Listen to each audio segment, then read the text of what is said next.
Speaking Art Festival Season 3 Art in the Age of AI, an attractive season on visual art and AI।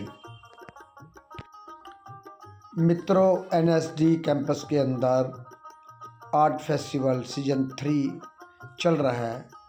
देश के विभिन्न भिन्न हिस्सों से आए कलाकारों ने इस फेस्टिवल में भाग लिया है। आप भी आएँ। अगर दिल्ली या दिल्ली के आसपास रहते हैं तो आप इस प्रदर्शनी में ज़रूर आएँ। बहुत ही बेहतरीन कार्य कलाकारों का लगा हुआ है। आप भी इसका हिस्सा बने।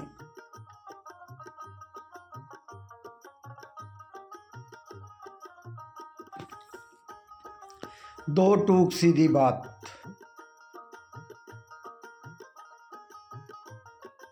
An attraction with prominent personality।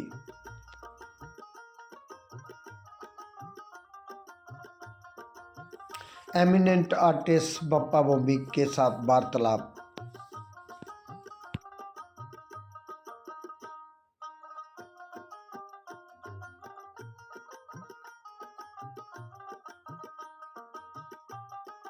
Episode number 302 creative vision presence.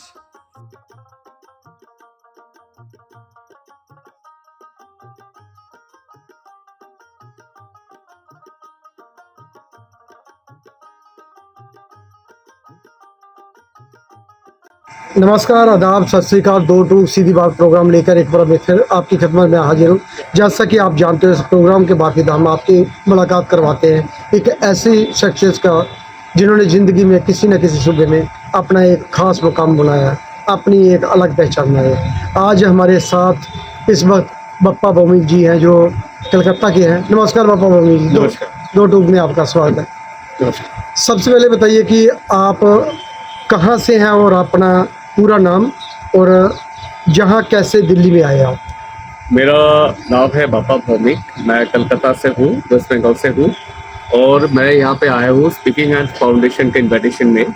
मुझे यहाँ पे बस कुछ रैंडम स्केच बनाना है, पेंटिंग बनाना है, जो इस फेस्टिवल का हिस्सा है, जिसमें पेंटिंग के साथ ड्राइंग और कलर फॉर्म में कुछ कंपोजिशन बनाना है, जो इंसान को कलर के तरफ खींचे, ड्राइंग की तरफ खींचे। स्टूडेंट लोग आए, पूछे, आर्टिस्ट से बात करें। तो ऐसे माहौल में मैं वही स्केच, रैंडम स्केच करना चाहता हूँ कि इंसान देखे कि आर्टिस्ट कैसे कलाकारी बनाता है और उसका जर्नी के साथ वो कैसे खुद को प्रेजेंट करता है। पापा, आप कलकत्ता में भी एक्टिविटी करते रहते हो, और जहाँ दिल्ली में आप आए हो तो आप क्या सोच के आए थे, जहाँ कैसा रिस्पांस होना चाहिए या कैसा है? देखिए, कलकत्ता दिल्ली मुझे दोनों ही अपने घर लगते हैं, दोनों ही अपने हैं। कलकत्ता की जगह मासूम जितने भी माहिर है, यहाँ पे भी हम लोग दिल्ली में भी एक से बढ़कर एक माहिर है। तो काम में, कलाकारी में दोनों स्टेट ही बहुत आगे बढ़ चुका है।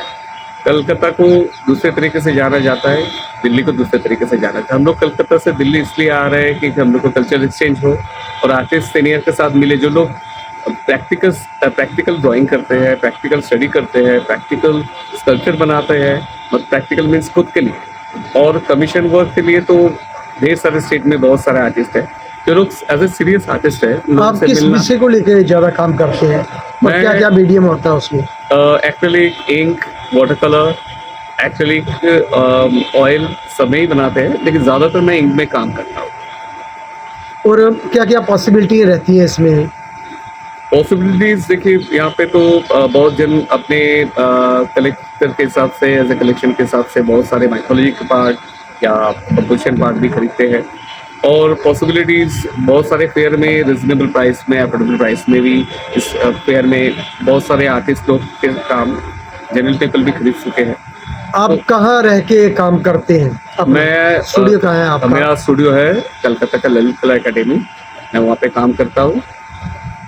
कितना साल हो गया आपको? मेरा 7 साल हो गए ललित कला अकेडमी में। नहीं, ऐसे पूरे फील्ड में कम से कम 28-29 साल हो गए। और आपको कौन कौन से आर्टिस्ट अच्छे लगते हैं, या जिनसे इंस्पायर होते हैं, या आप किन कलाकारों को पसंद करते देखिए हैं? बंगाल में सीनियर मास्टर आर्टिस्ट तो बहुत है।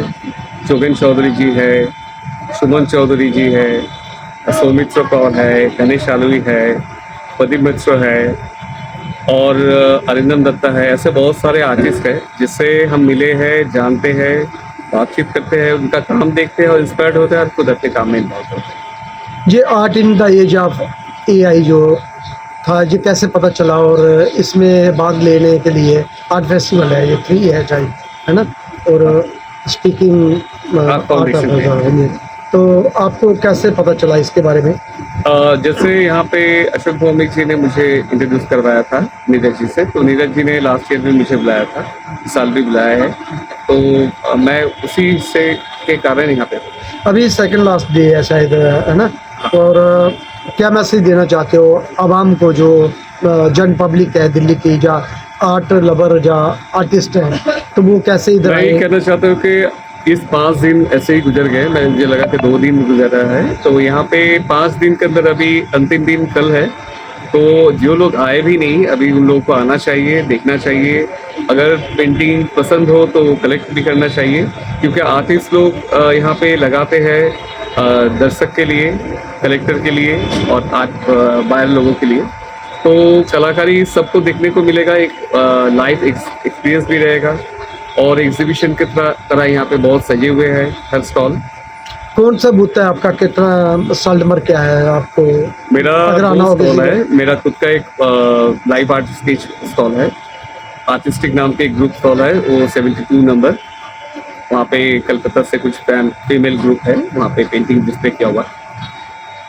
क्या मैसेज देनी चाहते हो जो कलाकार बनना चाहता है, या कलाकार जो हैं और उनको इस तरह के जो फेस्टिवल होते हैं जहाँ उनके लिए क्या मैसेज देना चाहते हैं? मैसेज यही देना चाहता हूँ, कलाकार आर्ट कॉलेज से पास आउट होने के बाद कोई कलाकार नहीं है। फर्स्ट ऑफ ऑल है कि रिस्पेक्ट इम्पोर्टेंट है।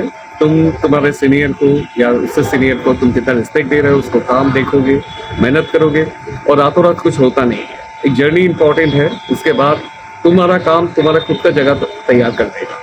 इसके अलावा कोई शॉर्टकट नहीं होता है। आज अवार्ड मिला मतलब कल तुम काम नहीं करोगे, कोई याद नहीं रखेगा। निश्चित। तो मेहनत रंग लाती है। काम करते रहना चाहिए और लगातार एकदम। काम करोगे कि आर्ट फील्ड में टिकने के लिए आपको अपनी जगह खुद तैयार करनी पड़ेगी अपने एकदम काम सही। के बल पे। मेहनत के अलावा कुछ नहीं होता है। कोई रिकमेंडेशन करेगा वो भी 2 दिन बाद तुम रुक जाओगे। अगर कोई काम तुम्हारे पास एज ए तजुर्बा नहीं रहेगा, प्रैक्टिस नहीं रहेगा। डेली प्रैक्टिस इंपॉर्टेंट है। हम लोग जो खाना खाते हैं, नहाते हैं, ये डेली प्रैक्टिस में भी आर्ट अगर रखोगे तो तुम अपनी जगह खुद ही निकाल लोगे। धन्यवाद Thank you. बाबा ममिक जी, आप 2 टू सीधी बात प्रोग्राम में आए, धन्यवाद आपका। Thank you. दोस्तों, मैं कुछ और कलाकारों से रूबरू का होता हूँ, देखते हैं आगे।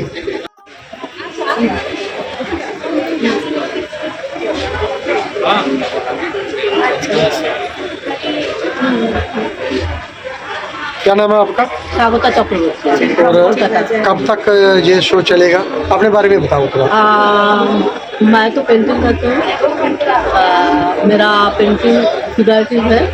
मैं जो फोक आर्ट है पेंटिंग का, जो इंडियन फोक आर्ट मुझे बहुत अच्छा लगता है, इसलिए मैं ये किया इंडियन पेंटिंग के ऊपर, लेकिन कॉन्टेम्पोररी आर्ट। ओके, मैं टेम्परा टेक्निक से मिनिएचर पेंटिंग बनाया। हमारा जो बंगाली में जो दुर्गा पूजा होता है ना, उस टाइम पर मैंने ये बनाया। एक एक पेंटिंग का एक एक स्टोरी है, इसलिए मैं नाम दिया लाइफ का पिक्चर। ओके, इधर पेंटिंग सीरीज है छोटा सा। मैं कलकत्ता से आई हूँ, इतने सारे पेंटिंग मेरा प्रॉब्लम होगा आने के लिए, तो ये मैं मेरा ये जो अब चल रहा है ना लेस्बियन के, इसके ऊपर ये बनाया। टेम्परा से मिनिएचर पेंटिंग बनाया। और लेकिन इनका जो स्टोरी है पूरा कंटेम्पोररी है। इसके ऊपर हमारा जो इमोशन होता है लेडीज का, ये बनाया। ये जो गॉसिप है, हमारा जो गॉसिप होता है, गॉसिप के ऊपर बनाया। ये टाइगर के साथ 2 royal character, tiger and human being, उसका जो बॉन्ड होता है उसके ऊपर छोटा एक सीरीज बनाया। ऐसे छोटा करते करते मैंने बनाया। ये बस।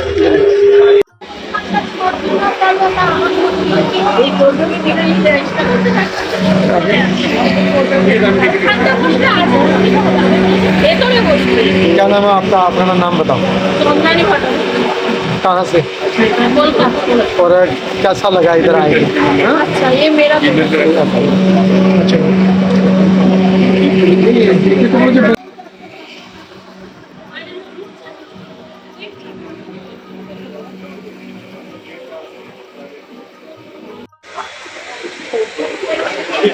क्या नाम है? मेरा नाम राजेश सिंघवाल है, फरीदाबाद से। कब से ये आर्ट फेयर चल रहा है? ये आर्ट फेयर अभी 1 तारीख से स्टार्ट हुआ है। और ये सारा काम आपका है? हाँ, पेन इंक में मैंने ज़्यादा काम किया और ये टोटली मेरी जो सीरीज है लविंग नेचर नेचर बॉन्डिंग से का। और मैं पिछले 20 साल से काम कर रहा हूँ फील्ड में और बहुत सारे शोज़ किए मैंने। अभी तक मतलब 60 क्रेडिट शोज हो चुके हैं और 9-10 सोलो शो होते हैं। मोस्टली मेरे काम सीरीज में होता है। मैं कैरिकेचर आर्टिस्ट हूँ। मैं बंगाल से आई हूँ। आर्टिस्टिक का एक मेंबर हूँ। ये मेरा पहला दिल्ली में पहला शो है? नहीं, पहला बापा दाव के साथ दिल्ली में आया हुआ शो है। इसके पहले एक था दिल्ली में, वो उधर भी कैरिकेचर आर्टिस्ट का ही था काम। बहुत अच्छा लगा आके। इधर का एम्बियंस सब कुछ, बॉन्डिंग, सबके साथ काम करना, रहना, घूमना, सब कुछ बहुत अच्छा लगा। और हम लोगों का पेंटिंग देखिए बहुत अच्छा है। इनका जो आर्टिस्ट महल है, ये मुझे बहुत अच्छा लगा। इनका जो मेंटालिटी है आर्टिस्ट का। मेरा नाम नौशाद समीम, मैं कोलकाता से हूँ। मैं कोलाज करती हूँ। हमें कोलाज बनाना बहुत पसंद है और यहाँ पर आके हमें बहुत अच्छा लगा। धन्यवाद दोस्तों, अगली बार हम फिर मिलेंगे किसी नई शख्सियत के साथ नई जगह में। तब तक देवीदास खत्री को देगा। जय हिंद, जय भारत।